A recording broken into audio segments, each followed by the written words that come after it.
Hai, selamat datang ke channel Cikgu. Jadi hari ini kita akan sambung Noken Matematik Kemahiran Aliran tingkatan 5 bab 2. Jadi sebelum kita sambung, jadi sila subscribe channel Cikgu dan buka loceng di tepi ya.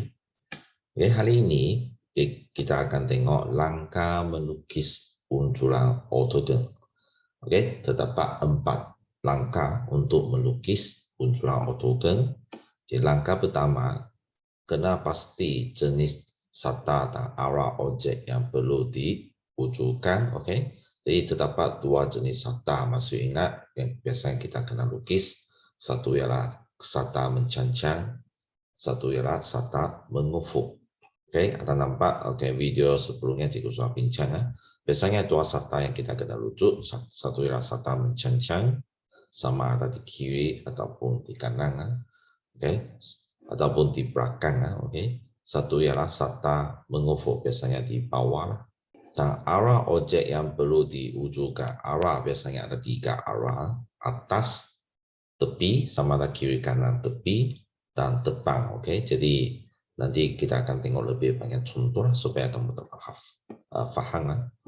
Jadi langkah yang kedua, lukis garis normal daripada semua pucuk objek kepada serta. Oke, ingat mesti ada garis normal. Oke, pastikan garis normal tersebut lurus dan tegak. Ingat mesti ada 90 darjah. Jangan lupa ada 90 darjah. Dan langkah yang ketiga, sambung titik-titik persilangan normal dengan serta untuk mendapatkan lakaran bentuk bunculan ortogon. Oke, ini maksudnya lah. Oke, titik persilangan. Garis normal ini ya, garis normal betul. 90 darjah. Maksudnya sambungkan titik persilangan dengan serta. Maksudnya inilah titik ini, sambung semua titik.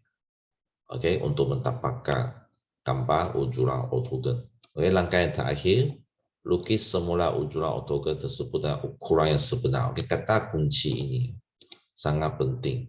Mesti ukuran yang sebenar. Maksudnya kalau gambar aja dia beri 3 cm, kamu kena lukis 3 cm.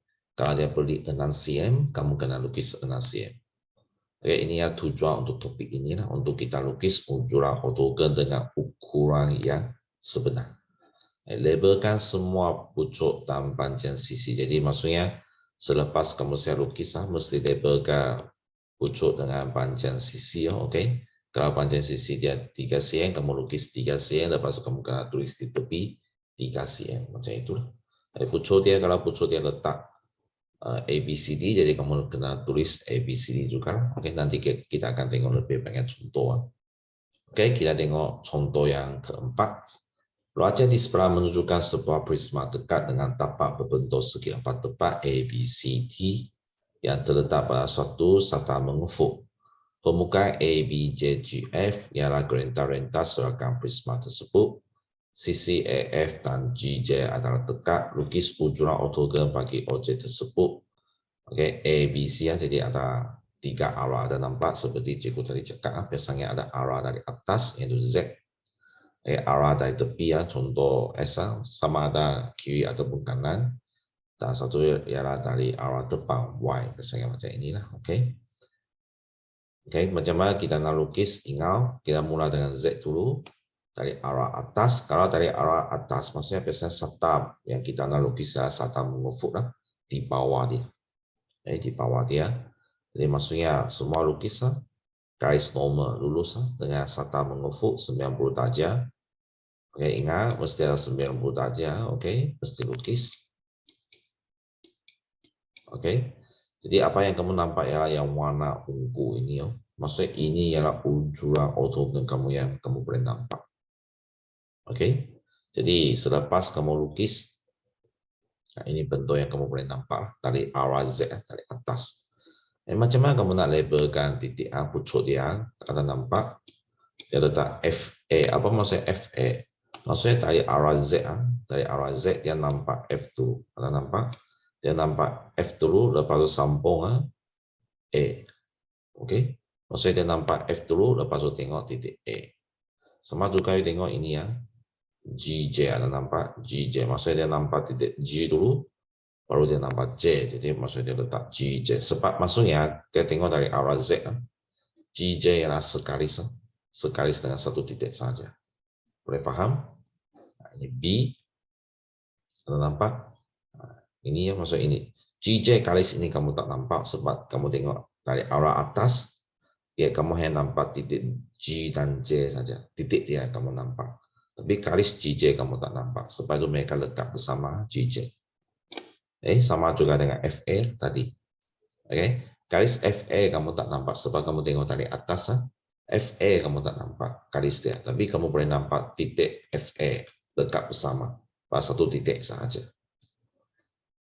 Sama juga ini yang ED, nampak E dulu, lepas itu D, HI sama juga, nampak H, lepas itu I, lepas itu titik C. Anda nampak? Nah ini ya, mesti labelkan semua pucuk, lukisan. Lukiskan panjang sisi sebenar. Lukisan ini dia beri ini 6 cm. Jadi kamu mesti lukis 6 cm, lukis betul-betul punya. Lepas itu kamu kena label panjang sisi dia selepas kamu lukis. Sama juga ini 3 cm. Tengok I H. I sama H 3 cm mesti lukis 3 cm. 4 cm tinggi ini kamu tak nampak dari arah J. Lepas itu ini 2 cm. Macam mana kamu tapak ini 2 cm? Sangat senang. Sini dia sudah cakap AB, you tengok panjang AB ialah 5 cm, betul? 5 cm, dan kamu tengok garis GJ lurus ke bawah. Ini ialah 3 cm, ini ialah 3 cm, sama panjang, dan ini juga 3 cm. Betul? Lurus 3 cm, 3 cm, 3 cm. Kalau ini 3 cm, dan ini ialah 5 cm, maksudnya ini tinggal berapa? 2 cm. Betul? Sebab itu kamu dapat lukis 2 cm di sini. Boleh faham? Tampaknya pelajar mungkin akan tanya soalan. Cikgu, saya tengok arah dari atas, saya nampak contoh ini. Ada nampak? Jadi kenapa saya bukan lukis contoh ini, tapi saya lukis bawah 2 cm ini? Kenapa? Ini memang syarat dia. Kalau kamu nampak contoh, ini nota kamu. Kalau kamu nampak contoh dari atas, ingat kamu lukis bawah, lurus deh.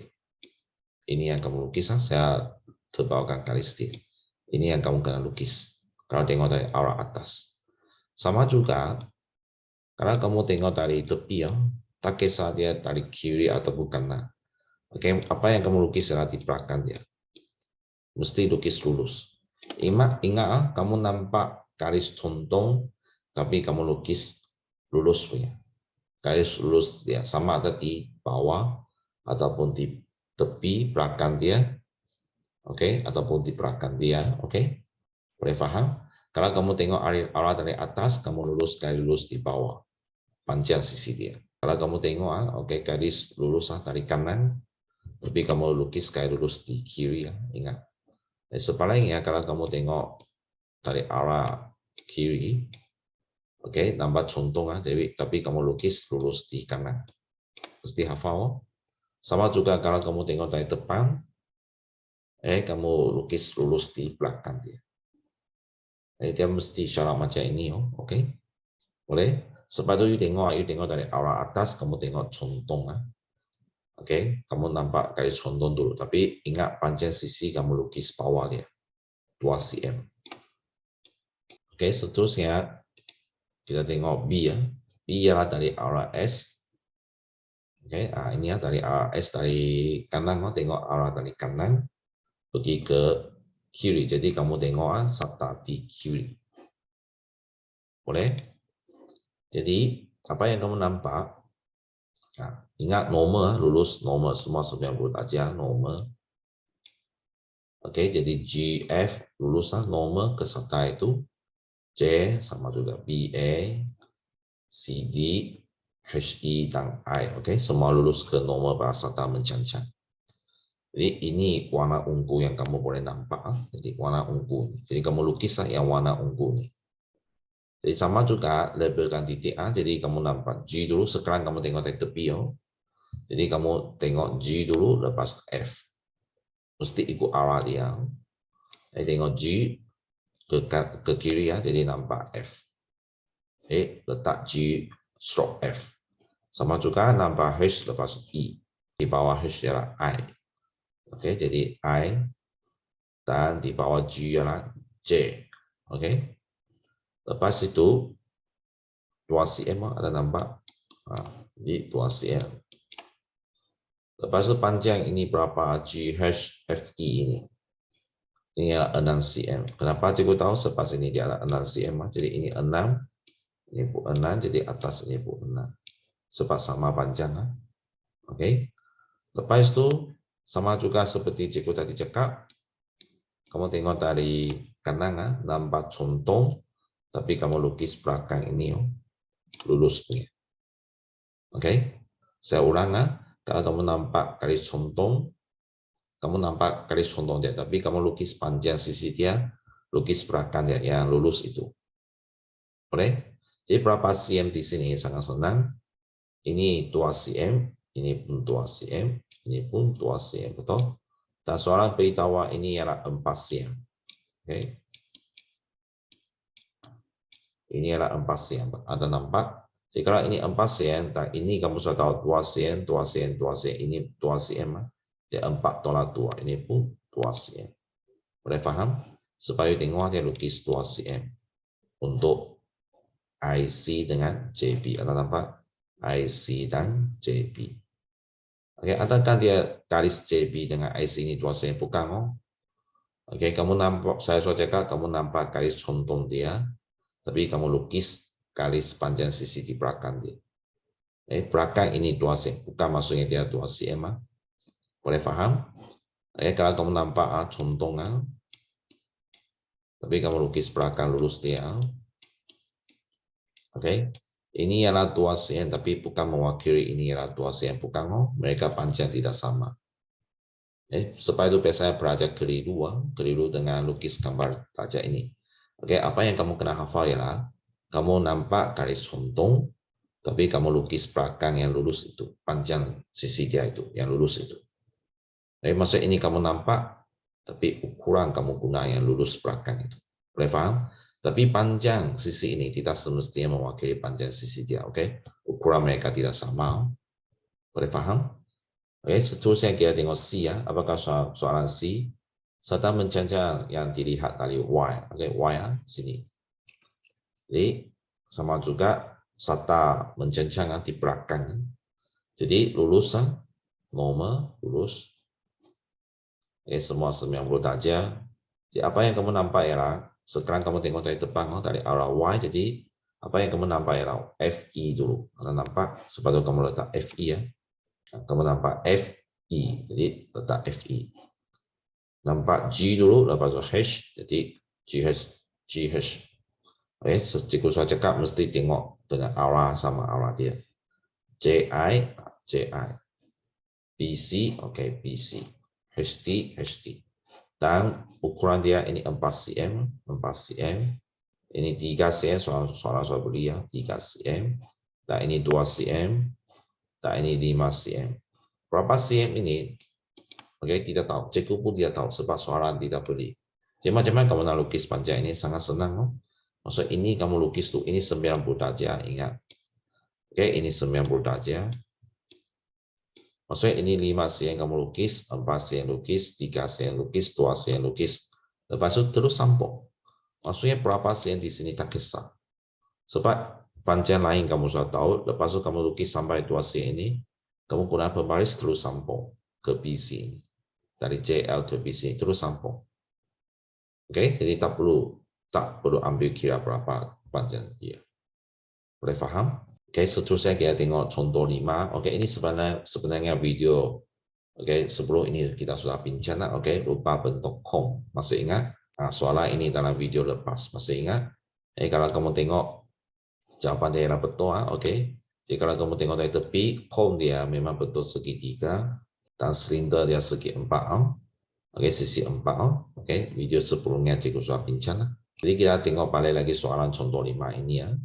Ruangan di sebelah menunjukkan pembejaan geometri 3 dimensi berbentuk kong yang terletak pada suatu serta mengufuk.